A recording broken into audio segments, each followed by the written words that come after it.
এক মাস 2 দিন হয়েছে অন্তর্বর্তীকালীন সরকারের। আমরা জানতে চেয়েছিলাম যে অন্তর্বর্তীকালীন সরকারের অন্তরে কোন কথা লুকিয়ে আছে, জনগণের সামনে সেটা পরিষ্কার করতে হবে। আমরা বলেছিলাম 1 মাস খুব বড় সময় নয়, কিন্তু যে আকাঙ্ক্ষা নিয়ে ছাত্র জনতা জীবন দিয়েছে সেই আকাঙ্ক্ষার পূর্ণতা পাবার জন্য, যাত্রা শুরু করবার জন্য 1 মাস খুব একটা কম সময় নয়।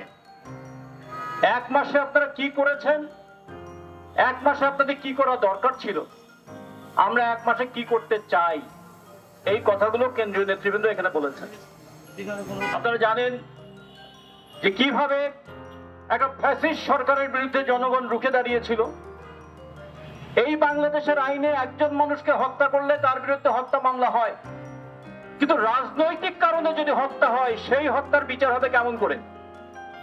যে কারণে বাম গণতান্ত্রিক জোটের পক্ষ থেকে আমরা দাবি তুলেছি একটা বিশেষ ট্রাইব্যুনাল গঠন করে রাজনৈতিক সিদ্ধান্তের কারণে এবং রাজনৈতিক পরিকল্পনায় যে হত্যাকাণ্ড সংঘটিত হয়েছে তার বিচার করতে হবে।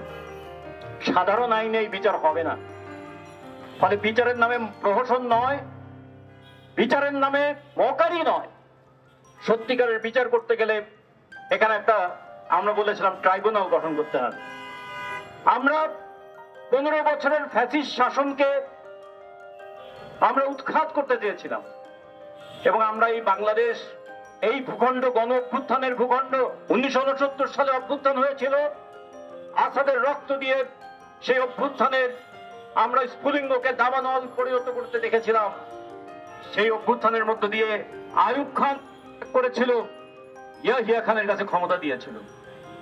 1990 সালে স্বৈরাচারী হোসেন মোহাম্মদ এরশাদকে আমরা ক্ষমতা থেকে উৎখাত করেছিলাম, কিন্তু তত্ত্বাবধায়ক সরকার হিসেবে সেই সময় আমরা শাহাবুদ্দিন সাহেবকে ক্ষমতায় আসতে দেখেছিলাম।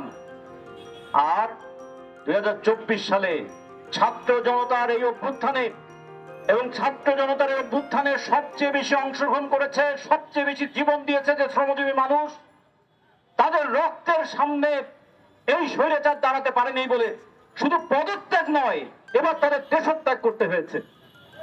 কিন্তু আমরা তো শুধু বদল চাই নাই, আমরা তো বদলাতেও চেয়েছিলাম। আমরা তো চেহারার বদল চাই নাই, আমরা তো চরিত্রের বদল চেয়েছিলাম। ফলে আজকে আমরা দেখছি একদিকে একদল মাজার ভাঙছে, আর একদিকে বাজার দখল করছে। একদিকে মাজার ভেঙে দেশের সাম্প্রদায়িক সম্প্রীতি বিনষ্ট করতে চায়, সংখ্যালঘু সম্প্রদায়ের উপরে ভীতি এবং আতঙ্কের পরিবেশ ছড়িয়ে দিতে চায়, আর একদিকে হাট ঘাট বাজার দখল করতে চায়। আমরা বলেছিলাম গত 15 বছরে এই সরকার অর্থনীতিটাকে পঙ্গু করে দিয়েছে। 2009 সালের 6 জানুয়ারি আওয়ামী লীগ যখন ক্ষমতায় আসে তখন বাংলাদেশের দেশি এবং বৈদেশিক ঋণের পরিমাণ ছিল 2,76,000 কোটি টাকা। আর 2024 সালের 5 আগস্ট যখন জনতার ধাওয়া খেয়ে দেশ ছেড়ে পালিয়ে যায় তখন জনগণের কাঁধের উপরে 18,56,000 কোটি টাকার ঋণের বোঝা চাপিয়ে দিয়েছে। এই যে একটা ছোট্ট শিশু মায়ের কোলে বাবার কোলে এখানে ঘুরছে, ওই শিশুর মাথার উপরে 1 লক্ষ টাকা ঋণের বোঝা চাপিয়ে দিয়েছে। আবার আমাদের প্রতি বছর বাজেটে 1,13,000 কোটি টাকা ঋণের সুদ শোধ দিতে হয়। এখানে আমরা যারা দাঁড়িয়ে আছি প্রতিদিন ঋণের সুদ শোধ দেওয়ার জন্য 18 টাকা করে আমাদের দিতে হচ্ছে। ফলে একদিকে অর্থনীতিকে লুণ্ঠন করেছে, ফোকলা বানিয়ে দিয়েছে, আর একদিকে আমরা দেখেছিলাম যে কিভাবে আমাদের বৈদেশিক মুদ্রার ভান্ডারটাকে লুট করে ফাঁকা করে দেওয়া হয়েছিল। বিদেশি ঋণ তার পরিমাণ অস্বাভাবিক হারে কিভাবে বেড়ে গিয়েছিল। আমরা সেই দুর্নীতির হাত থেকে মুক্তি চাই শুধু নয়, সেই দুর্নীতিবাজদের গ্রেপ্তার হতে দেখবো সেটা শুধু নয়, ওই দুর্নীতি এবং লুটপাটের টাকা আমরা ফেরত আনতে চাই। প্রতি বছর $7 বিলিয়ন করে বাংলাদেশ থেকে পাচার হয়েছে। আমাদের 3.5 বছর 6 কিস্তিতে আমরা $4.5 বিলিয়ন IMF এর কাছ থেকে ঋণ নেব। সেই ঋণের জন্য আমাদেরকে কত শর্ত, বছরে 4 বার করে বিদ্যুতের দাম বাড়াতে হবে। আর প্রতি বছর এই দেশ থেকে $7 বিলিয়ন পাচার হয়ে গেছে। ওই পাচারের টাকা ফেরত আনার ব্যবস্থা নিতে হবে। আমরা বলেছিলাম যে এই সরকারের অন্তর্বর্তীকালীন সরকারের দায়িত্ব কি? তারা বলছেন সংস্কার করবেন।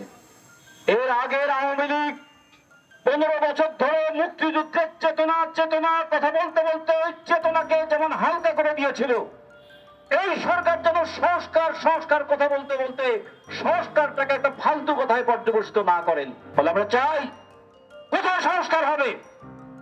একটা দেশে ফেসিবাদ যখন প্রতিষ্ঠা হয়, ফেসিবাদের অর্থনৈতিক ভিত্তি থাকে, ফেসিবাদের প্রশাসনিক কাঠামো থাকে, ফেসিবাদের পুলিশ এবং সামরিক বাহিনীর এক ধরনের ভূমিকা থাকে, ফেসিবাদের একটা সাংস্কৃতিক মনন থাকে।